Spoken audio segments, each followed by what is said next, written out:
আসসালামু আলাইকুম, কেমন আছেন আপনারা সবাই? আমরা আলহামদুলিল্লাহ ভালো আছি। আজকে ভোর ৫টার দিকে আমরা চলে গেছি আমাদের বাড়ির পাশে। ১ মিনিট লাগে যাইতে খালের মধ্যে। ওইখানে জাল ফেলা হয়েছে, মাছ ধরে। প্রতিদিন সকালেই ধরে, কিন্তু আজ হচ্ছে যে আমি জানতাম না। তো আজকে আমরা চলে গেছি, আমার হাজবেন্ড নামাজ পড়ে ফজর নামাজ আদি করে চলে আসছে।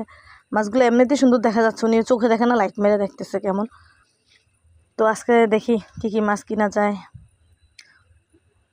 এখন আমি দাম দস্তর করতেছি, দেখি উনি আমাদের বাজেটের সাথে মিলে কিনা।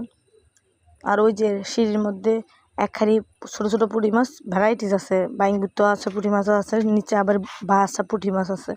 তো ওগুলো নিব না, শুধু বাইং বুট্টা মাছ আমার আম্মার অনেক পছন্দ, ওগুলো নিব। আর নতুন একটা মাছ আসছে, ওটার নাম নাকি রানী মাছ, ওইটা দেখবো। এখন কাকা আবার মাছগুলো দেখতেছে, যে দাম তো দেখে বলতে হবে, না হয় যদি ওনার লস হয়ে যায়। এত সকালবেলা যে একটু ঠান্ডা ঠান্ডা আবহাওয়া, খুব ভালো লাগতেছে। ইদানিং অনেক ঠান্ডা পড়তেছে, শীতের সময় মনে হয় চলেই আসছে। এখানে একটা বোয়াল মাছও সাথে আছে, বাইং বুইট্টা, চেদুরি মাছ বলে, আর কি কি যেন মাছ আছে।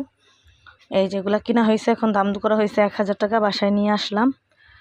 শিং মাছও আছে, প্রায় আধা কেজির মতো শিং মাছ হবে। শিং মাছগুলো একদম মরে সাদা হয়ে গেছে। আর বোয়াল মাছটা যে আমার হাজব্যান্ডের অনেক পছন্দ, যার কারণে এই মাছগুলা কিনা। আর সাথে ওই যে রানী মাছগুলো আছে, ওগুলো নিছি ৫০০ টাকার। আর এখানে যে ১,০০০ টাকা, মোট ১৫০০ টাকা। বলেন তো মাছগুলো কিনে কি ঠকে গেছি নাকি জিতে গেছি? এই যেগুলো রানী মাছ।